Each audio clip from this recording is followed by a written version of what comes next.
नबी का लब पर जो जिक्र है बे मिसाल आया कमाल आया। नबी का लब पर जो जिक्र है बे मिसाल आया कमाल आया। তবে আমার কাছে স্বপ্নের মতো মনে হচ্ছে এই জায়গায় আমাদের মাহফিল হবে, এটা আমরা স্বপ্নেও দেখি নাই। জি আপনারা একটু জোরে সোরে বলেন সবাই, আমরা স্বপ্ন দেখতে পারিনি। এই জায়গা থেকে স্লোগান উঠেছিল, আলেমদেরকে নিশ্চিহ্ন করে দেওয়া ষড়যন্ত্র হচ্ছিল, সেই ষড়যন্ত্র আল্লাহ ধূলিসাৎ করে দিয়ে জালেমদেরকে পালায় যেতে বাধ্য করেছে। ঠিক কিনা বলে?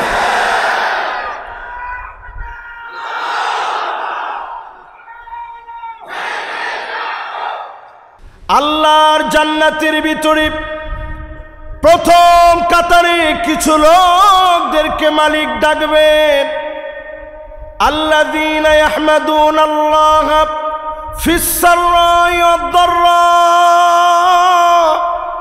সুখে দুঃখে কষ্টে আনন্দে জীবনের বাঁকে বাঁকে যারা প্রশংসা করেছে তাদেরকে যিনি ডেকে ডেকে জান্নাতের প্রথম কাতারে দাঁড় করায় দিবেন তিনি কে? এবার আমি আপনাদেরকে আবার একটাবার প্রশ্ন করি, সুখে দুঃখে প্রশংসা লাগবে কার? কষ্টে কার? জেলখানায় কার? হাতে হ্যান্ডকাপ পরানো হলে কার? এমনকি যদি পায়ের ভিতরে বেড়ি লাগায় তখনও কার? ফাঁসির মঞ্চে গেলেও কার? আমরা দেখেছি এই বাংলাদেশের বুকে ফাঁসির মঞ্চে নেওয়া হয়েছে, হাসতে হাসতে গিয়েছে এমন গোলামদেরকে ডেকে ডেকে যিনি জান্নাতের প্রথম কাতারে দাঁড় করায় দিবেন তিনি কে? হাদিস অনুযায়ী এটা আমাদের প্রত্যাশা। এই প্রত্যাশাটুকু আমরা করছি, যারা সুখে দুঃখে প্রশংসা করবে আল্লাহর জান্নাতের প্রথম কাতার তাদের জন্য আল্লাহ বরাদ্দ করে দিবেন। জোরে করে আল্লাহু আকবার। শুধু তাই নয়, আল্লাহর হাবিবের সাথ করেন, আজাবান লিআমরিল মুমিন ইন্না আমরাহু কুল্লাহু খায়র। মুমিনদের বিষয় বড় আশ্চর্যজনক। মুমিন বিপদে পড়ে যাবে, মুসিবতে পড়ে যাবে, তখনও মালিকের প্রশংসা করবে। মুমিনদেরকে ডেকে ডেকে যিনি জান্নাতি বানায় দিবেন তিনি কে? তাহলে সুখে দুঃখে প্রশংসা লাগবে কার? এই সবকটুকুন যদি আজকের এই মোবারক মাহফিল, এই মাহফিল থেকে মানব কল্যাণ সংস্থার আয়োজনে আয়োজিত এই মাহফিল থেকে এই স্লোগানটুকুন যদি বাড়ি পর্যন্ত নিয়ে যেতে পারি, প্রশংসা লাগবে কার? এই স্লোগান যদি বাড়ি পর্যন্ত নিয়ে যেতে পারি, বিশ্বাস করেন এ মাহফিল সফলতায়, আজকের এই মাহফিলের উদ্দেশ্য হাসিল হবে। যিনি অবশ্যই আমাদেরকে প্রথম কাতারের মেহমান বানাবেন বলে আশা করছি তিনি কি? শুধু তাই নয় প্রিয় ভাইরা আমার, এই মাহফিলে যারা বসলেন আল্লাহর জান্নাতের ভিতরে 120টা কাতার হবে। সামানুনা মিন উম্মতি, নবীজির উম্মতদের আল্লাহর জান্নাতের 80 কাতার যিনি পূর্ণ করে দিবেন তিনি কে? এবার একটু আপনারা হিসাব করে বলেন তো দেখি, এটা কিন্তু ঢাকা শহরের নাভি। ঢাকা যেমন সারা দেশের রাজধানী, এই ঢাকার রাজধানীকে যদি আপনি আবার ভাগ করতে যান, সেগুনবাগিচা কিন্তু ঢাকার অন্যতম রাজধানী। এই রকম একটা জায়গায় বসে খুব বুঝ করে বলেন, 120টা কাতারের ভিতরে যদি 80 কাতার শুধু আমরা থাকি, বাকি থাকবে কয় কাতার? ওয়া আরবাউনা মিন সাইরিল উমাম, অন্য সব উম্মতরা মিলে, নবীর উম্মত মিলে আল্লাহর জান্নাতের মাত্র 40 কাতার ভরবে। নবীজির উম্মত দিয়ে 80 কাতার যিনি পূর্ণ করে দিবেন তিনি কে? আপনারা সবাই কি খুশি না বেজার? সেই নবীজির নামে একটা লোকও আমরা বাদ থাকবো না। সবাই মিলে নবীজির নাম শুনে উচ্চ আওয়াজে দরুদ শরীফ পড়ব, একটা লোকও বাদ থাকবো না। সবাই মিলে পড়ি মুহাম্মাদুর রাসূলুল্লাহ সাল্লাল্লাহু আলাইহি ওয়াসাল্লাম। সবাই পড়ছেন? আমি আজকে আলোচনার জন্য তেলাওয়াত করেছি সূরা নিসা-এর 41 নম্বর আয়াত। একটু আওয়াজ করে বলেন তো, সূরা নিসা-এর কত নম্বর আয়াত? আল্লাহ রাব্বুল আলামিন ইরশাদ করেন, ফাকাইফা ইযা জি'না মিন কুল্লি উম্মাতিন বিশাহীদ। সেদিন সব নবীদেরকে উম্মতের ব্যাপারে আল্লাহ জিজ্ঞাসা করবে, আপনার উম্মত কোন পথে গিয়েছে, আপনার উম্মত কোন পথে হেঁটেছে। ওয়াজিনা বিকা আলা হাউলাই শাহীদা, আপনার উম্মতের ব্যাপারে নবী আপনাকে জিজ্ঞাসা করা হবে। এই আয়াত যখন নাজিল হয়েছে, নবীজির 2টা চোখ দিয়ে পানি বের হয়ে পড়তেছে, গাল ভিজে যাচ্ছে, দাড়ি পর্যন্ত ভিজে গিয়েছে। এত পরিমাণ নবীজি কাঁদলেন, শুধুমাত্র আমার আপনার জন্যে নবীর চোখের পানিগুলো গড়িয়ে গড়িয়ে পড়েছে। অন্য কোনো কারণে নবীজি কাঁদে নাই, আমার আপনার জন্য কেঁদেছে। কারণ আমরা উম্মত হব ঠিক, নামে উম্মত হব, সমাজতন্ত্রের জন্যে আমরা আমাদের জীবন বিসর্জন করব, কালমার্সের নীতির জন্যে, লেনিনের জন্যে, মাও সেতুংয়ের জন্যে জীবন বিলায় দিব। এমন উম্মত এখন জায়গায় জায়গায় আছে না না? এই রকম উম্মতের কারণে নবীজি সেদিন কাঁদতেছিলেন, আল্লাহ কেমন করে আপনার সামনে উম্মতের পরিচয় দিব। যেই নবীর জীবনী ছিল বিপ্লবী জীবন, এই পৃথিবীতে আগমন করার পরে কালেমার দাওয়াত দিতে ভয় করে নাই, কালেমার দাওয়াত দিতে পিছপা হয় নাই। আল্লাহর নবী কাফেরদেরকে ডেকেছে, আবুল আহাব, উতবা সাহেবা, উতবা বিন আবি মুঈদকে ডেকেছে, আবু জাহালকে ডেকেছে, সবাইকে ডেকে নবীজি বলেছে, পাহাড়ের ওই প্রান্ত থেকে কাফেররা মারার জন্য আসতেছে, লোকেরা তোমাদেরকে হামলা করবে জন্য আসতেছে। এই কথা কি তোমরা বিশ্বাস করো? এক বাক্যে সবাই মেনে নিয়েছে, তুমি আলামিন, তোমার কথার মধ্যে কোনো মিথ্যা থাকতে পারে না। আল্লাহর নবী বললেন, তাহলে শোনো, লা ইলাহা ইল্লাল্লাহু মুহাম্মাদুর রাসূলুল্লাহ। সঙ্গে সঙ্গে হাতের মধ্যে উঠে গেছে, তাব্বা লাকা ইয়া মুহাম্মদ আলিহাযা জামাতানা, ও মুহাম্মদ তোমার ধ্বংস হোক, এই জন্য কি আমাদেরকে জমায়েত করেছ? আজ যদি চিন্তা করেন, আলেমদেরকে সবার ভালো লাগে, খতিবের কথা শুনতে ভালো লাগে, খতিবের কথা শুনি, বক্তার আওয়াজ শুনি, কিন্তু যদি আজকের মাহফিলে বলি 53 বছর সব দেখলাম, সব দেখা শেষ, সামনে হবে আল কোরআনের বাংলাদেশ।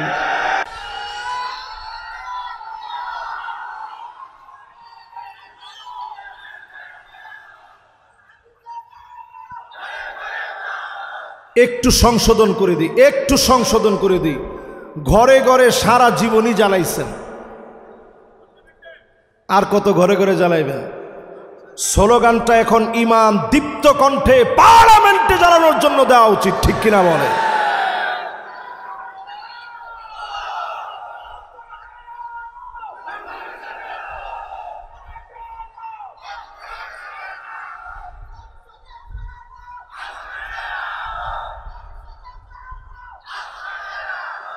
মাশাআল্লাহ মাশাআল্লাহ।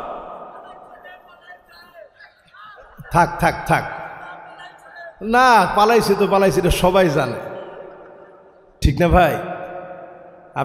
আপনি একটু চিন্তা করতে পারেন, তারা এইভাবে পালাবে এটা আমরা বহু আগ থেকে বলছি, 1 মিনিটের জন্য আমরা পালাই নাই, ঠিক কিনা বলে? এই মাহফিলে যারা বসছেন, আমাকে দেয়া হয়েছে রসুলের বিপ্লবী জীবনী। রসুলের বিপ্লব যদি আপনাদেরকে একটা একটা করে বলি, এই কথাগুলো শুনে হজম করে বাড়ি যাওয়া লাগবে, ঠিক কিনা বলেন? আল্লাহ রাব্বুল আলামিন নবীকে পাঠায় দিলেন, এমনে পাঠান নাই, বিপ্লব করার জন্য পাঠালেন। আল্লাহ রাব্বুল আলামিন নবীজিকে পরিষ্কার জানায় দিলেন, ওয়া আনিহকুম বাইনাহুম বিমা আনজালাল্লাহ।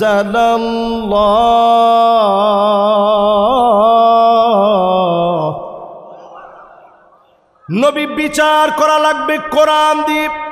এই মাহফিলে পরিষ্কার বলেন, বিচার করা লাগবে কি দিয়ে? আমাদের দেশে কি কোরআন দিয়ে বিচার চলে? নাও তো সবাই বললেন না চলে। একটু আওয়াজ করে হিম্মত নিয়ে বলেন চলে।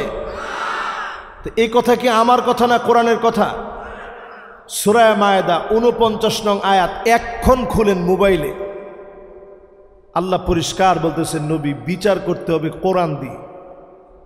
এই কোরআনের বিচার ইস্টাবলিশ করার জন্য আল্লাহর নবীর হেলমেট মাথার ভিতরে গেঁথে গিয়েছে। ফাতেমা রাদিয়াল্লাহু তাআলা আনহা এসে মাথা থেকে হেলমেট যখন খুলেছে, নবীজির রক্ত এমন ভাবে পড়তেছিল, ফিনকি দিয়ে রক্ত পড়তেছে, চাটাই পুরে লাগায় দেওয়া হয়েছে, রক্ত বন্ধ হয়ে গেছে। আল্লাহ নবী, বিশ্ব নবী রক্ত ঝরিয়ে প্রমাণ করে দিলেন, এই দিনের বিজয়ের জন্যে জীবন রক্ত সব আল্লাহর রাহে দেওয়া লাগে, ঠিক কিনা বলে? এরপরে আল্লাহ রাব্বুল আলামিন 2 নম্বরে জানায় দিলেন, ওয়ালা তাত্তাবি' আহওয়াহুম, মন গড়া কোনো বিচার চলবে না। আমার দেশের প্রত্যেকটা বিচারকরা মন গড়া বিচার করে, যা ইচ্ছা তাই বিচার করেছে, ঠিক কিনা বলেন? আমি 2-1টা উদাহরণ দিই। এই যে আজকে আমরা মাহফিলে কথা বলতেছি, আমাদের মনটা এখনো হাহাকার করে কোরআনের পাখি আল্লামা শহীদ দেলোয়ার হোসেন সাইদি রহমতুল্লাহ আলাইহির জন্য। ওনাকে যারা রাজাকার বলেছে, আমরা নিশ্চিত দেখেছি আল্লামার বিরুদ্ধে রাজাকার বলা এই গালি, রাজাকার রাজাকার বলে যারা আঙ্গুল তুলেছে, রাজাকার শব্দের কারণে পালায় যেতে তারা বাধ্য হয়েছে, ঠিক কিনা বলে? অন্য কোনো শব্দ না, শুধু রাজাকার বলতে বলতে জিহ্বাটা বড় হয়ে গেছিল। এই জিহ্বা বড় হতে হতে গোটা জাতির মানুষকে তারা রাজাকার বলে ফেলছে, ঠিক কিনা বলে? আমি তখন উমরায় ছিলাম, আমার নিজের চোখে তখন আমি দেখেছি মানুষ যে প্রিয় আল্লামারে কি পরিমাণ ভালোবাসে। আমি নিজের চোখে দেখেছি, কান দিয়ে শুনছি, মানুষ মুলতাজামের ভিতরে দাঁড়ায়া, কাবার দরজা আর হাজরে আসওয়াদের মাঝখানের মুলতাজাম, এই মুলতাজামে বুক ঠেকা দিয়া ফুপায়া ফুপায়া জালেমদের বিরুদ্ধে চিৎকার করে বাঙালিরা দোয়া করতেছিল। আমার কাছে মনে হয়েছে জালেম এবার টিকতে পারে না, ঠিক কিনা বলে? তাহলে আপনার কাছে কি মনে হয় এই দোয়া কি একদিন হয়েছে? এই দোয়া 16টা বছর ধরে মানুষ করেছে। এমন কোনো দিন নাই এই দোয়া করে নাই। আপনার কাছে মনে হবে এতদিন কেন সময় নিয়েছে। কান্নাহুম ইয়াউমা ইয়ারাউনাহা লাম ইয়ালবাসু ইল্লা আশিয়াতান আও দুহাহা। অন্য আয়াতের ভিতরে আল্লাহ বলেন কালফি সানাতিন মিম্মা তাউদ্দুন। একদিন, 2 দিন, 3 দিন এইভাবে গুনতে গুনতে 1000 বছর যখন গুনবেন আল্লাহর কাছে মাত্র পার হয়ে যাবে একদিন। জোরে কোন আল্লাহু আকবার। তাহলে এই যে যারা ক্ষমতায় ছিল 16 বছর আল্লাহর কাছে মাত্র কয়েক সেকেন্ডের মতো। আর একটু জোরে কন। এই 16টা বছর ধরে আমার অনেক ভাইকে ঘুমাইতে দেয় নাই। এখন তারা 16 দিনও বাহিরে ঘুমায় অভ্যাস করতে পারে না, আমাদের হাতে পায়ে এসে ধরে। ঠিক কিনা বলে? আল্লাহ পাক বোঝায় দিলেন তিলকাল আইয়ামু নুদাবিলুহা বাইনান নাস। দিন আমি আল্লাহ, সময় আমি আল্লাহ ভাগ ভাগ করে দেই। জালেমদেরকে যিনি অবশ্যই পাকড়াও করেন তিনি কি? এবার বলেন, মন গড়া বিচারের পক্ষে কি এখন আপনারা আছেন? মন গড়া বিচার করেছিল বিচারপতি মানিক। আরেকটু আস্তে কোন। কলা পাতার মধ্যে গিয়ে শুইছে, সেখানেও আরামে শুইতে পারে নাই। ওইখান থেকে তার গলার ভিতরে গামছা লাগায়া টানতেছে আর বলতেছে তুই মানিক্কা না? পরে মানিক্কা নিজে বিচারপতির কথা ভুলে গিয়ে বলতেছে হ্যাঁ আমি মানিক্কা। ঠিক কিনা বলেন? আমাদের সিলেটের ভাইয়েরা আতিথেয়তায় কখনো কমতি করে না। মোটামুটি যদ্দূর আতিথেয়তা লাগে মানিক্কাকে সম্মানজনকভাবে আতিথেয়তা দেওয়া হয়েছে। ঠিক কিনা বলেন? আমি বেশি বলি নাই তো। এ মাহফিল একটু হিসাব মিলিয়ে নেন। মন গড়া বিচারের কোনো স্থান মুসলমানদের জীবনে থাকতে পারে না। যদি আল্লাহর জমিনে দিন কায়েম না করেন, মন গড়া বিচার চলবে। যার সামনে দাঁড়ায় জবাবদিহি তার জন্য দাঁড়ায় যেতে হবে, তিনি কে? আমরা প্রায় সময় একটা কথা বলি, হুজুর কাজ আপনারা করে যান, আমরা সাথে আছি। এই মার্কা লোকজন আছে না নাই? আপনি যদি নামাজিদেরকে গিয়ে বলেন নামাজ পড়ে যান, আপনার সাথে আছি, নামাজের সব হবে না? আরে কি কয়? নামাজিদেরকে বললেন নামাজ পড়ে যান, সাথে আমরা আছি। নামাজ পড়ে গেলে সাথে আছেন বললে যেভাবে হক আদায় হবে না। এই জমিনে যারা দিন কায়েম করতে চান, সাথে আছি বলে দূরে থাকার সুযোগ থাকে না। ঠিক কিনা বলে? যতজন এই মাহফিলে বসলেন আজ থেকে নিয়ত করে ফেলেন মন গড়া বিচারের বিরুদ্ধে কোরআনের বিচার এস্টাবলিশ করার জন্য দাঁড়াবেন। যদি নিয়ত করতে পারেন এই মাহফিল থেকে উঠার আগে নবীজির সিরাতের বড় অংশ কায়েমের জন্য আপনি সিদ্ধান্ত নিয়ে নিলেন, যিনি আপনাকে খুঁজে খুঁজে শাফাত করে দর্ণ বানায় দিবেন তিনি কে? নবীজির কবে এই যে আপনার উম্মত শাফাত করেন, শাফাত করবে, দলে দলে উম্মত হিসাবে পরিচয় দিয়ে জান্নাতি হবেন। জোরে কোন আল্লাহু আকবার। প্রিয় ভাইয়েরা আমার, 3 নম্বরে আল্লাহ রাব্বুল আলামিন বলেন, কথা কি আপনাদের মনে থাকবে সব? এ মাহফিল কিন্তু তথাকথিত কোনো মাহফিল না, গতানুগতিক কোনো মাহফিল না। এখানে একটি কথাও রেফারেন্সের বাহিরে আমরা ইনশাআল্লাহ এখানে বলবো না। রাজি আছেন তো ইনশাআল্লাহ? আমি কিন্তু কোরআন হাদিসের বাইরে একটা কথাও বলতেছি না। কেউ মনে করেন না যে হুজুর মন গড়া বলতেছি। তাহলে প্রথমে বললাম বিচার লাগবে কোরআনের। এ অর্ডার কার? জোরে কোন কার? নবীজিকে এই বিপ্লব সাধনের জন্য আল্লাহ পাঠাইছেন। 2 নম্বরে মন গড়া বিচার চলবে না। 3 নম্বর আল্লাহ বলেন ওয়াহযারুহুম আইয়াফতিনুকা আন বা'দি মা আনজালাল্লাহু ইলাইক। নবী সতর্ক থাকা লাগবে, কাফেররা কিছু ঢুকায় যেন দিতে না পারে। আজকের এই সেগুন বাগিচা থেকে বলবো, আমাদেরও সতর্ক থাকা লাগবে। উপদেষ্টার নামে স্বৈরা সরকারের দূষর যেন উপদেষ্টা হতে না পারে, ঠিক কিনা বলে? পরিষ্কার সতর্ক থাকা লাগবে এই মাহফিল থেকে। যতজন আমরা বসছি, কোনোভাবে যেন আমাদের ভিতরে কোন রূপ আবার নতুন রূপে জালেম বসতে না পারে, এ ব্যাপারে পরিষ্কার সতর্ক থাকা লাগবে। ট্রান্সজেন্ডার, লেসবিয়ান, সমকামিতা সহ আল্লাহর জমিন ধ্বংস করার সিদ্ধান্ত এই মুসলমান বাংলার জমিনে বাস্তবায়ন হতে দেবে না, দেবে না, দেবে না। আমার সাথে কি আপনারা একমত? নতুন করে আমরা দেখতেছি মোস্তফা সরোয়ার ফারুকী নামকরা টাটকা একজন তাদের বন্ধুবর। তোমার ঠিক তো সবাই কয় না, কিন্তু তার সুন্দর চেহারা, একেবারে নিষ্পাপ চাহনি দেখলে মনে হয় তিনি মাদ্রাসা থেকে মাত্র বের হয়েছে। তিনি কিন্তু অনেক আগে মাদ্রাসায় পড়ছিল, কিন্তু অনেক আগে পড়ার পরে মাদ্রাসার পক্ষে তিনি কোনো কাজ করেননি।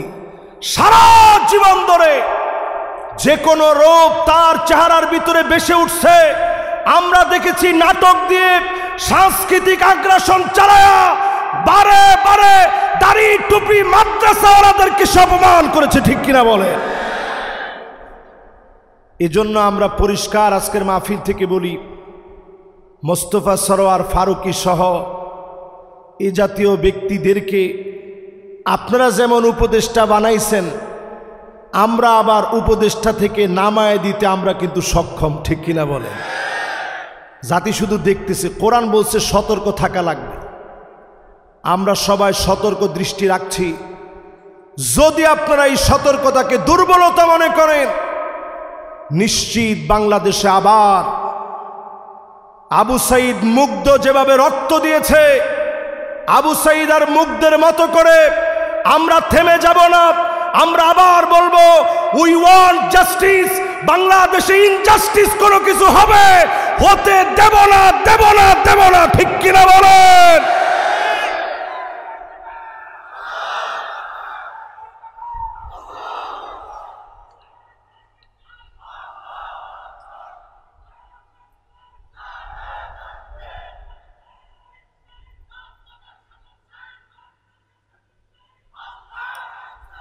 আমার মনে হয় শুধু সেগুন বাগিচা নয়, আজকে পুরা ঢাকা সিটি আল্লাহর নামের তাকবীরে প্রকম্পিত হচ্ছে, ঠিক কিনা বলেন? নতুন কিন্তু একটা ষড়যন্ত্র চলতেছে। নারায়ে তাকবীর স্লোগান সুকৌশলে আমাদের মতো লেবাসদারি কিছু ভাইরাই বলতেছে, নারায়ে তাকবীর স্লোগানটা দিয়েন না। কি স্লোগান দিবেন? লিল্লাহে তাকবীর। আরে কথা কয় না। যদি আপনারা কথা এটাই বলেন লিল্লাহে তাকবীর, এটা হাদিসের মধ্যে নাই। আজকের এই বিরাট মাহফিলে আমি বলে গেলাম, হাজার মানুষের উপস্থিতিতে আমি বলে গেলাম লিল্লাহে তাকবীর, এটা হাদিসের মধ্যে নাই। বদরের প্রান্তে রাসূল যে স্লোগান দিয়েছেন, তাকবীর, আল্লাহু আকবার। জোরে কর, একজন দেন তো দেখি স্লোগানটা।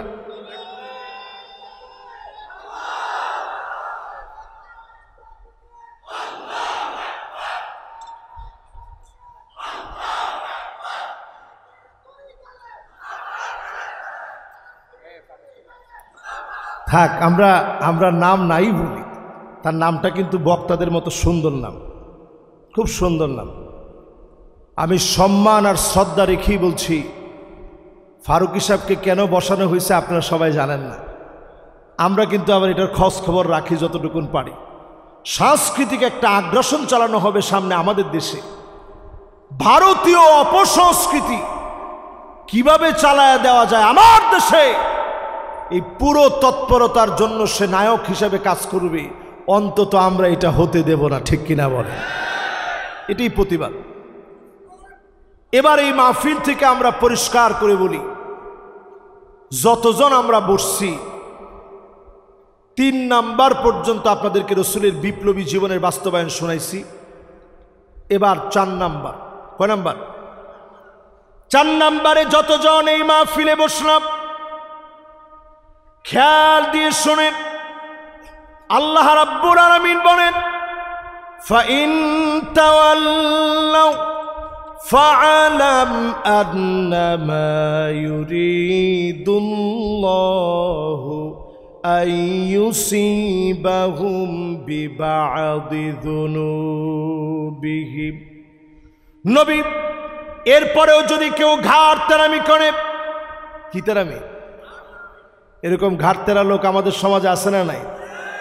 আরে ধর, মোল্লাদেরকে দিয়ে কিছু হবে না।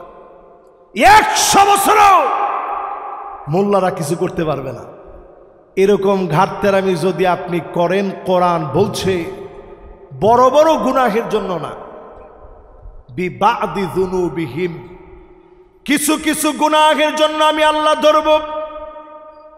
এমন আযাব আসবে, আসমান থেকে আযাব আসবে, জমিন থেকে আযাব আসবে। এই জমিন প্রকম্পিত হবে, একটার পর একটা গজব দিয়ে যিনি পরীক্ষা নেবেন তিনি কে?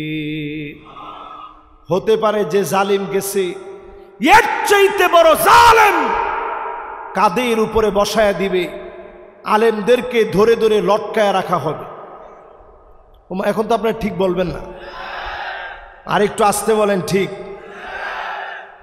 এই জন্য আজকের মাহফিল থেকে আমি কোরআন থেকে বলছি, ঘাটতের আমি বাদ দেন, সবাই এক হওয়ার চিন্তা করেন।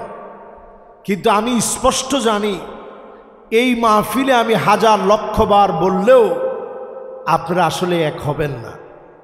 এক হবেন তখন আবার ঘাড়ের উপরে যখন মার পড়বে, রক্ত প্রবাহিত হতে হতে টাকনু পর্যন্ত যখন পৌঁছায় যাবে, পিছে তাকানোর সুযোগ যখন পাবেন না, তখন সবাই এক হবে, ঠিক কিনা বলেন?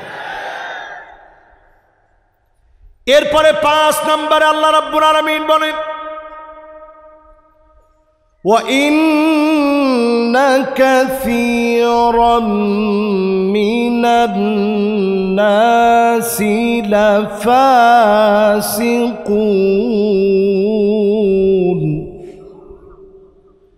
নিশ্চয়ই নবী একজন আর 2 জন না, অধিকাংশ লোকেরা ফাসিক হবে, অধিকাংশ লোকেরা ফাসিক হবে। আল্লাহ বাদুন নাস বলেন নাই, নাফারুম মিনান নাস বলেন নাই।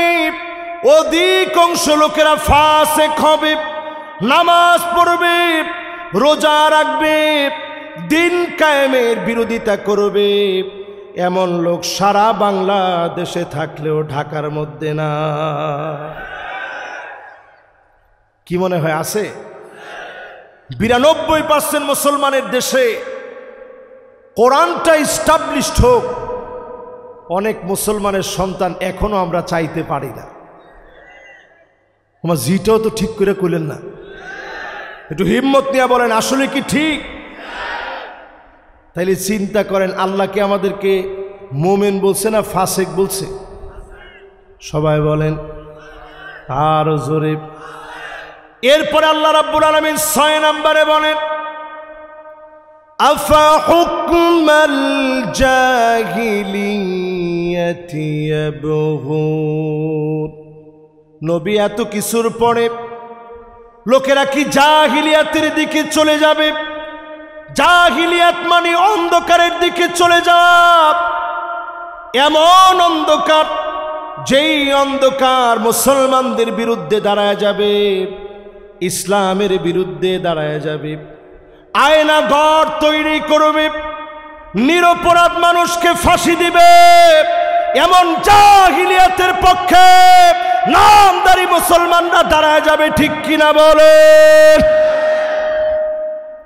এখনো দেখবেন চায়ের দোকানে বসে অনেকে বলে আগেই ভালো ছিল। ওমা কথা কয় না, আগে কি ছিল? না, আগেই ভালো ছিল। আল্লাহর কোরআন বলছে এই নির্বোধ লোকগুলা পরিষ্কার জাহিলিয়াতের দিকে এখনো হাঁটতেছে, ঠিক কিনা বলে? আজকে থেকে ঘৃণা বড়ে এই মাহফিল থেকে বলি, যাদের হাতে ছাত্ররা শহীদ হলো, 5ই মে বাংলাদেশের আলেমরা রক্তাক্ত হলো, ইসলামী আন্দোলনের সিপাহ সালাররা শহীদ হয়ে গেল, এই মানুষগুলোর মানুষ মনে করলে ঈমান থাকে না, ঠিক কিনা বলে?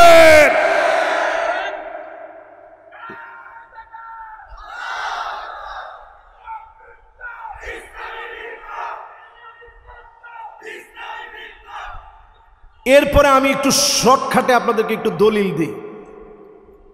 এই মানুষগুলার বিশ্বাস কেমন দেখেন। তারা প্রায় প্রায় বলছে আমরা জয় বাংলা বলতে বলতে মারা যাব। আরে কথা কয় না, কি বলতে বলতে? জয় বাংলা বলতে বলতে যদি আপনি মারা যান, আপনি এটাকে ধর্ম বানায় নিয়েছেন। রাজনীতি আমার ধর্ম না, রাজনীতি আমি আমার মুক্তির জন্য করব, ঠিক কিনা বলেন?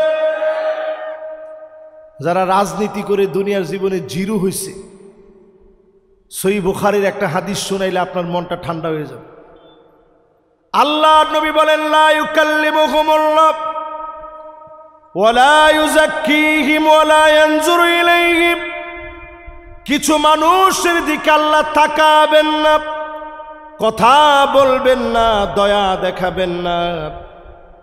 সেদিন যদি আল্লাহ দয়া না দেখান, আল্লাহ যদি সেদিন মায়া না দেখান, আমার মতো গুনাহগার নালায়েককে যদি আল্লাহ মাফ না করেন, সেদিন মাফ পাওয়ার মতো কোনো উপায় নাই। সেদিন আল্লাহ রাব্বুল আলামিন অসংখ্য লোকদেরকে বলবে, যাও তোমারে মাফ করে দিলাম। কিন্তু কিছু লোককে ধরে ফেলবে। রজুলুন বায়া রজুলান, নেতার কাছে গিয়ে বায়াত নিয়েছেন, উদ্দেশ্য হচ্ছে বাজার কমিটির সামান্য একটা পদ পাওয়া। এরকম লোক আছে না নাই? নেতার জন্য স্লোগান দিয়েছে, নেতা তোমার ভয় নাই। এই যে মাশাআল্লাহ ট্রেনিং একটু একটু আস। পরে নেতার কানে কানে কয়েকদিন পরে গিয়ে বলছে, নেতা একটুখানি বাজার কমিটির যে পদটা ছিল, এই পদটা যদি আমার একটু দিতেন, সেগুন বাগিচার বাজার কমিটির পদ।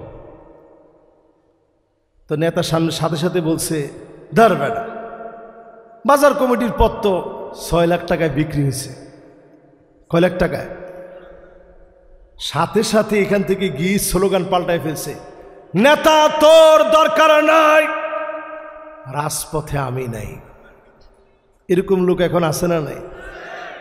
এই রকম যারা ক্ষমতার জন্য রাজনীতি করে, ক্ষমতার জন্য যারা রাজনীতি করবে, এই মানুষগুলোর দিকে আল্লাহ তাকাবেন না, কথা বলবেন না, দয়া দেখাবেন না।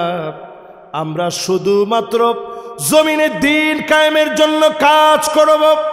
এই কাজ যখনই আপনি করবেন, সহিহ বুখারীর ভিতরে হাদিস আসছে, মানিক বাররাত কদামাহু ফি সাবিলিল্লাহ, পায়ের ভিতরে যদি দ্বীন কায়েমের জন্য দুলি বালি লাগান, এই মাহফিল আসতে গিয়ে দ্বীন কায়েম করতে গিয়ে যেই পরিমাণ দুলি বালি আপনি লাগিয়েছেন, হারামাহুল্লাহু আলাইহিন নার, এমন মানুষের জন্য জাহান্নামের আগুন যিনি হারাম বানায়া দিবেন তিনি কে? তাহলে দুনিয়ার জীবনে দল করবেন, বুকে হাত দিয়া কোন কার জন্যে? ভালো করে হয় নাই, জোরে কোন কার জন্যে? বুকটার মধ্যে হাত দিয়া কোন কার জন্যে? অনেকের কাছে মনে খারাপ লাগতেছে। আমি যা বলতেছি আপনারা বুঝতেছেন তো? দুনিয়ার জীবনে দল করবেন কার জন্যে? আপনি কোন দল করবেন সব করেন, কিন্তু আপনি একটু মনের প্রশ্ন করবেন, আমি কি বাজার কমিটির পদের জন্য করতেছি? মন যদি কয় যে না বেটা, বাজার কমিটি কেন, পাবলিক টয়লেটের পদের জন্য তুই দল করতেছস, আপনি সাথে সাথে তওবা করবেন, এই দল আপনার নাজাতের দল হতে পারে। এরপরে আল্লাহ রাব্বুল আলামিন কোরআনুল কারীমে জানায় দিলেন, ওয়ামান আহসানু মিনাল্লাহি হুকমা, আল্লাহর হুকুমের চাইতে অতি সুন্দর তোমার কোনো হুকুম হতে পারে না। সবচাইতে সেরা হুকুম, সুন্দরতম হুকুম যিনি কোরআনে দিয়েছেন তিনি কে? এ কথার কি বিশ্বাস হয় আপনাদের? যদি বিশ্বাস হয়ে থাকে আজ থেকে আর শুয়ে ঘুমায় থাকেন না। এরপরে সর্বশেষ ৮ নম্বরে কোরআনুল কারীম আল্লাহ রাব্বুল আলামিন জানান, লিকাউমি ইউকিনুন, ও নবী, প্রবল বিশ্বাসী লোক যারা হবে তারাই কেবল কোরআনের দিকে আসবে। আজ যদি আপনার বিশ্বাসের কমতি থাকে, এই কোরআনের দিকে আপনি আসবেন না, ভয় ভীতি আপনাকে পাবে। যারা কোরআনের দিকে আসবে, কোরআন বিজয়ের স্বপ্ন দেখবে, ইসলাম বিজয়ের তামান্না থাকবে, 100 বছরেও যদি কিছু না হয়, বিজয় অর্জন করলে যেমন সওয়াব হতো, সমপরিমাণ সওয়াব যিনি দান করে দিবেন তিনি কে? এবার আসেন, সূরা নিসার কত নম্বর আয়াতে তাফসীর শোনাচ্ছিলাম, খেয়াল আছে? তোমার সবার তো খেয়াল নাই, কত নাম্বার? আরো জোরে বলেন। আল্লাহর নবী আমার আপনার জন্য কাঁদবে। কেন কাঁদবে? এই জন্য কাঁদে, অধিকাংশ লোকেরা এখনো ইসলাম বুঝি নাই। আল্লাহ নবী সেদিন জান্নাতে প্রবেশ করবে, দরজার মধ্যে যখন নকটা করবে, ফেরেশতারা বলবে, কে গো তুমি? আল্লাহর নবী বলবে, আনা মুহাম্মদ, আমি মুহাম্মদ সাল্লাল্লাহু আলাইহি সাল্লাম এসেছি। বিকা উমিরতু লা আফতাহু লিআহাদিন ক্বাবলাক, কারো জন্য জান্নাতের দরজা খুলি নাই। নবী আজকে আপনি আসেন, জান্নাতের দরজা আপনার জন্য উন্মুক্ত হয়ে গেছে। জোরে কোন আল্লাহু আকবার। আল্লাহর নবী জান্নাতের ভিতরে প্রবেশ করবে, যা মাত্র উম্মতের কথা মনে পড়বে, নবীজি সঙ্গে সঙ্গে বলবে, আয় আল্লাহ, অন্য কোন নবীর উম্মত জান্নাতের ভিতরে যেন আসতে না পারে, হাত্তা তাদখুল উম্মতি, আগে আমার উম্মত গুলো আসবে, অন্য সব নবীরা তারপরে আসবে। অন্য সব নবীদের আগে নবীর উম্মত দিয়ে যিনি জান্নাত ভরপুর করে দিবেন তিনি কে? এবার আসেন, নবী কেমন মহব্বত করে গেছে দুই একটা প্রমাণ শুনে, তাহলে নবীজির বিপ্লবটা বুঝতে আপনাদের সহজ হবে। আল্লাহর নবী এত মহব্বত করতেন, আম্মা জান আয়েশা বলেন, প্রায় রাতে ছোট্ট ঘরের ভিতরে কান্নার আওয়াজে ঘুম ভেঙে যেত। আমি আয়েশা আমার কানটাকে নবীজির জবানের সামনে নিয়ে যেতাম, কি বলে নবীজি এত কাঁদে। যখনই জবানের সামনে নিয়ে যেতাম, আমি শুনতাম অন্য কোনো কিছু বলে আল্লাহর নবী কাঁদে না, শুধুমাত্র নবীজি কান্দে আর আল্লাহর কাছে বলে। ঠিক আছে, আমরা একটু সময়, আজানের সময়, এখানে নামাজ হবে তো ইনশাল্লাহ, ইনশাল্লাহ আমরা বসে এখানে ইনশাল্লাহ।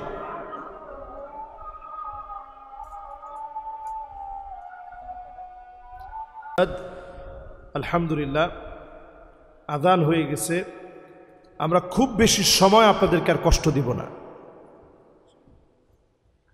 অল্প সময় ইনশাআল্লাহ আমরা শুনতে থাকি। প্রয়োজনে যদি আশেপাশে নামাজ শুরু হয়, স্প্যান্ডেলের ভিতরে শুধু মাইকটা থাকবে, আরেকজনের জন্য কষ্ট না হয়। আমরা জোরে বলি আল্লাহু আকবার। আল্লাহ রাব্বুল আলামিনের হাবিব ১৫০০ বছর আগে আমার আপনার জন্যে এত মায়া করে গেছে, আজ মুসলমান ভুলে গেলাম নবীজি এত পরিমাণ মহব্বত করে গেছেন। আল্লাহর নবী বলেন ওয়াদিতু লাউ রাইনা ইখওয়ানানা, আমার মন বড় চায় এক নজর যদি আমার ভাইগুলাকে দেখতে পেতাম। সাহাবায়ে কেরাম প্রশ্ন করলেন, ওগো নবীজি আমরা কি আপনার ভাই নই? আল্লাহর নবী বলেন না, তোমরা আমার ভাই নও, বাল আনতুম আসহাবি, তোমরা তো আমার সাহাবী। আমার ভাই হবে তারা যারা অনেক পরে আসবে। মান আমানা বি ওয়া লাম ইয়ারানি, জীবনে কোনোদিন দেখবে না, না দেখে যারা ঈমান আনবে, না দেখে যারা ঈমান আনবে তারা হবে নবীর ভাই। আল্লাহর নবী ভাই বলে আদর করে আমার আপনার মতো মুসলমানদেরকে ডেকেছেন, নবীর উম্মতদেরকে মনে করেছেন, আল্লাহর নবীর উম্মতদেরকে আদর করে মহব্বত করলেন। যেই নবী আদর করে মহব্বত করে আমার আপনার জন্য কেঁদেছেন, নবীর উম্মত হতে পারলে আল্লাহর নবী চিনে চিনে শাফাত করবেন, যিনি ধন্য বানায়া দিবেন তিনি কে? এবারে মাহফিলে নবীজির বিপ্লবী জীবন থেকে জিহাদের অধ্যায়কে যারা নবীজির জীবনী মনে করে না, এরা কি আসলে সত্যিকারের মুমিন হতে পারছে? আরে কথা কয় না, পারছে? আপনি যদি জিহাদকে বাদ দিয়ে দেন, ইসলাম নামক গাছকে বাঁচায় রাখতে কখনো কখনো জীবন দেওয়া লাগবে, কখনো কখনো রক্ত দেওয়া লাগবে। এই জীবন যারা দিবে, একদিকে চক্ষু বন্ধ হবে, অন্যদিকে যিনি জান্নাতি বানায়া দিবেন তিনি কে? উহুদের প্রান্তে ৭০ জন সাহাবী শহীদ হল, এর মধ্যে একজনের নাম ছিল আব্দুল্লাহ। জোরে কোন কি নাম? আমাদের এইখানেও বসা আছে অনেকের নাম আব্দুল্লাহ, এরকম আছে না? আব্দুল্লাহ ছিল সাহাবীর নাম। উহুদের প্রান্তে শহীদ হয়ে শাহাদাতের মর্যাদা নিয়ে দুনিয়া থেকে বিদায় নিলেন। আল্লাহ পাক নিজে আব্দুল্লাহকে ডাকলেন, আল্লাহ পাক নিজে কথা বললেন, আব্দুল্লাহ তোমার কি মনে চায় আমাকে বলো। আব্দুল্লাহ বললেন, আল্লাহ আমার মনে চায় আবার আপনি উহুদ প্রান্তে পাঠায় দিবেন, আমি আমার জীবনটাকে আল্লাহর রাহে কুরবানি করে দিব, আল্লাহর রাহে আমি শহীদ হয়ে যাব, আবার আসব, আবার পাঠায় দিবেন, 1000 বার আসব, 1000 বার আপনি আবার পাঠায় দিবেন, বারবার আল্লাহর রাহে জীবন দিয়ে দিব। আল্লাহ পাক বললেন, আব্দুল্লাহ তা সম্ভব না, তুমি আমার কাছে শহীদ হিসাবে সম্মানিত। আল্লাহ পাক নিজে বিশ্ব নবীকে ওহী করে জানায় দিলেন, আমার আব্দুল্লাহর সঙ্গে খোদ আল্লাহ নিজে কথা বলেছে। জোরে কোন আল্লাহু আকবার।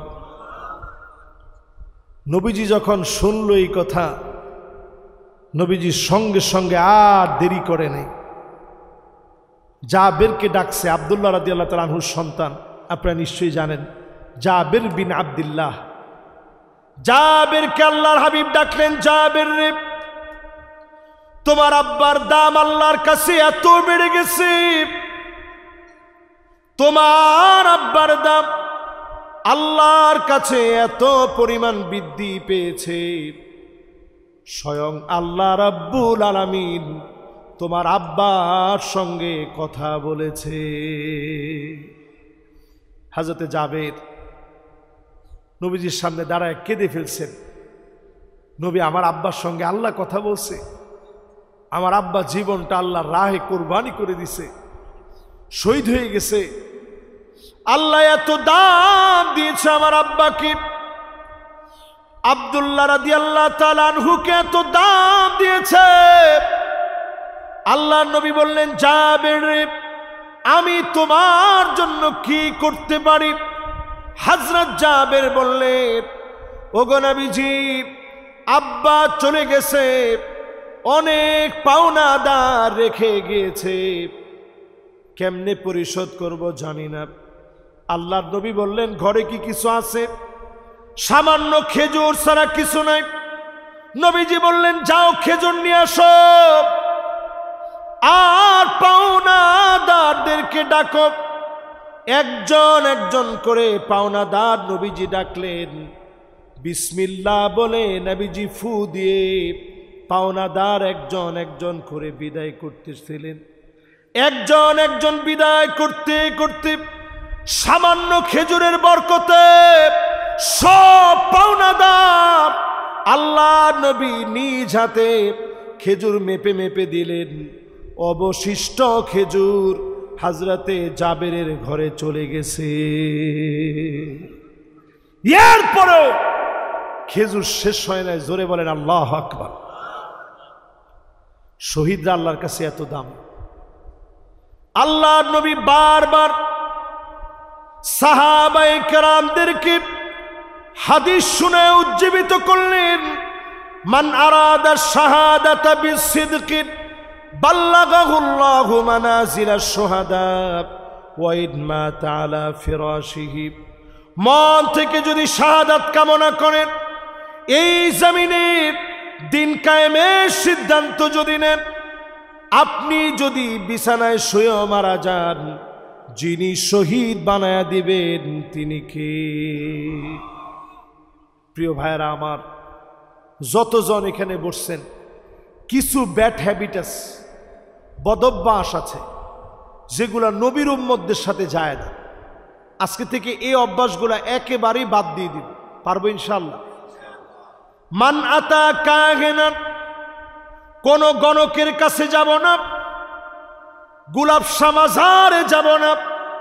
জাননি? আরে কি কোন যান? খবরদার, গোলাপ শামাজার সহ জিন্দা মাজার হোক আর মুর্দা মাজার হোক, কোন মাজার কাউকে কিচ্ছু দিতে পারে না। দিতে পারে কে? আমি গত জুমাবারে দেখতেছি এক পাগলা ভিডিওর মধ্যে বলতেছে, ইয়া বাবা আবেদ শাহ, ইয়া বাবা জালালি শাহ। এরকম জিকির যদি আপনি 21 বার করেন, নামাজের দরকার নেই। প্রত্যেক দিন 21 বার করে দেখেন, নামাজের দরকার নাই, নবী আপনার জন্য চলে আসবে। ওনারা সবাই সুবহানাল্লাহ বলছে, আপনারা বলছেন নাউজুবিল্লাহ। তার মানে বোঝা যায় ওই লোকদের ঈমান আর আপনাদের ঈমান একরকম না। ওরা নিজেদেরকে আশিকে রাসূল দাবি করে, ওরা শুধু দাবি করতে পারে। নবীর আশিক তো ওই ব্যক্তি আল্লাহর রাহে দিন কায়েমের জন্য যে জীবন বিলায় দিতে পারে, ঠিক কিনা বলে? কিসের আশিক তুমি? এই জন্য যতজন আজকের এই মাহফিলে বসছেন, কোন গণক, কোন পীর, বুজুর্গ নামদারি পায়ের ভিতরে সেজদা নেয়, পা ধোয়া পানি আপনাদেরকে হাদিয়া হিসাবে দেয়, এই রকম কোন বুজুর্গের কাছে গেলে ঈমান থাকে? এরপরে আল্লাহর নবী বলেন, যেই লোকটা যেই লোকটা মাল্লাম ইয়ারিফ লিআলিমিনা হাক্কাহু ফালাইসা মিন্না, আলেমের হক জানে না, ওই লোকটা সব হতে পারে, নবীর উম্মত হতে পারে না। ঠিক কিনা বলেন? আমরা দেখেছি কিছু কিছু লোক বাংলাদেশে ছিল 70-80 রাকাত তাহাজ্জুদের নামাজও নাকি পড়ছে। আরে কথা কয় না? এরকম বুজুর্গদেরকে এখন সবাই খুঁজতেছে, কিন্তু কেউ খুঁজে পায় না। এইরকম বুজুর্গ ব্যক্তিদেরকে আমি শোনায় দিচ্ছি, আল্লাহর নবী বলছেন, যে লোক আলেমের হক দিতে জানে না, সে তাহাজ্জুদের দাবি করতে পারে, ক্ষমতার দাবি করতে পারে, জায়নামাজের দাবি করতে পারে, নামাজের দাবি করতে পারে, ওই লোকটা মুমিন হতে পারে না। এজন্য আলেমদেরকে সম্মান দেন। যতজন আলেম এই মাহফিলে বসছেন, যারা আলেমদেরকে মহব্বত করেন, এই মাহফিল থেকে সিদ্ধান্ত নেন আলেমদেরকে দিন, আলেমদের কাছ থেকে সুন্দর করে বুঝবেন, আলেমদেরকে সম্মান দিবেন। যারা আলেমদেরকে মিথ্যা তহমত দিয়ে অজুহাত দেখায়া দিনের পর দিন জেলের মধ্যে রেখেছে, তারা সব হতে পারে, নবীর উম্মত হতে পারে না। ঠিক কিনা বলে? এরপরে আল্লাহর নবী বলেন, মাল্লাম ইয়াখুজ শারিবাহু ফালাইসা মিন্না। নবীজির উম্মত দাবি করে, বুদ্ধিজীবী মার্কা মোস রাখে, এরকম লোক আমাদের সমাজে আছে না নাই? আজকে থেকে আর রাখবেন না? আমাদের এখানে আলহামদুলিল্লাহ এরকম বুদ্ধিজীবী একজনও নাই। বুদ্ধিজীবী থাকলেও এই মার্কা মোস নেই। বুদ্ধিজীবী মার্কা পেঁচানো মোস যারা রাখবে, রবিজি বলতেছেন ওই লোকটা আমার দলভুক্ত হতে পারে না। এজন্য সব লোকেরা আজ থেকে আমাদের ডিজাইন হবে, নবী যেইভাবে চলছেন ওইভাবে আমি সুন্নাহ মেনে চলবো। ঠিক কিনা বলেন? এরপরে আল্লাহর নবী সতর্ক করে গেলেন, হাদ্দুস সাহির দরবাতুম বিসাইফ। ব্ল্যাক ম্যাজিক যারা করবে, জাদু বান টোনা যারা দিবে, কুফরি কালাম যারা করবে, এদের শাস্তি মৃত্যুদণ্ড। এই কাজ যারা করবে তারা ইমানদার হতে পারে না। আপন ভাইকে মারার জন্য আপনি তাবিজ করছেন, এই কালো জাদু করছেন, জাদু বান টোনা দিয়েছেন, আপনি ইমানদার হতে পারেন না। ইমানদার ব্যক্তি অন্যের ক্ষতি করতে পারে না। ঠিক কিনা বলেন? নবীর উম্মতের কাজ নাই। এরপরে আল্লাহর নবীর শাফাতের খেয়াল থাকবে নবীজির 5 শ্রেণীর মানুষের দিকে। কয় শ্রেণী? 1 নম্বরে, মান ক্বালা লা ইলাহা ইল্লাল্লাহ খালিসান মিন কলবিহি আও নাফসিহি। মন থেকে যারা কালেমা পড়বে, আল্লাহর নবী সেদিন খুঁজবে তোমরা কারা মন থেকে কালেমা পড়েছিলাম, কালেমার জন্য পরীক্ষা দিয়েছ, ইমানের পথ সারণী। ওই লোকগুলাকে নবীজি শাফাত করবে। দলে দলে যিনি জান্নাতি বানায় দিবেন তিনি কে? 2 নম্বরে, একটু আগে যে আজান হলো, আজানের সময় দেখেন আমি মাহফিল থামাই দিস, এরপরে সাথে সাথে আবার দোয়াও পড়ছি। আল্লাহর নবী বলেন, হাল্লাত লাহু শাফাতি। আজানের দোয়া যারা পড়বে, আমি নবীর জন্য আবশ্যক হবে আমি যেন তার জন্য শাফাত করি। আল্লাহর নবী যদি অবশ্যই শাফাত করে, অবশ্যই যিনি মাফ করে দিবেন তিনি কে? 3 নম্বরে নবীজি শাফাত করবে ওই ব্যক্তিকে, যেই লোকটা দুনিয়ার জীবনে আকসারুহুম আলাইয়া সালাত, অধিক পরিমাণে দরুদ শরীফ যেই লোকটা পড়েছে, ঘুমানোর আগে ঘুম আসতেছে না, দরুদ শরীফ পড়েন, দরুদ শরীফের আমল করেন, ঘুম আসতেছে না, দরুদ শরীফ পড়ে ঘুমান। আপনি দেখবেন নবীজি শাফাতে যিনি দণ্ড বানায় দিবেন তিনি কে? দরুদ শরীফটা বেশি বেশি পড়বেন। হুজুর এত বড় পড়তে কষ্ট হয়ে যায়, সাল্লাল্লাহু আলাইহি ওয়াসাল্লাম, শুধুমাত্র এতটুকুন যদি আপনি পড়েন সাল্লাল্লাহু আলাইহি ওয়াসাল্লাম, এতটুকুনের কারণেও নবীজি সাল্লাল্লাহু আলাইহি সাল্লাম আপনাকে খুঁজবে। জান্নাতে আপনার বাড়িটা নবীর বাড়ির পাশে হবে। জোরে কোন আল্লাহু আকবার। 3 নাম্বার শেষ। 4 নাম্বারে যতজন আমার সামনে বসছেন একটা লোকও বাদ দিব না। আজকে থেকে আল্লাহর কাছে বলবো, আল্লাহ তুমি মদিনায় আমারে কবুল করে নিও। আমি যতবার মদিনায় গেছি, আমাদের প্রিয় আল্লামার স্বপ্ন ছিল শেষবারের জন্য একটা বারও যদি আল্লাহর ঘরটা দেখে আসতে পারে। আরেকটা স্বপ্ন ছিল একটু যদি একটা বার আপনাদেরকে নিয়ে কথা বলে যেতে পারত।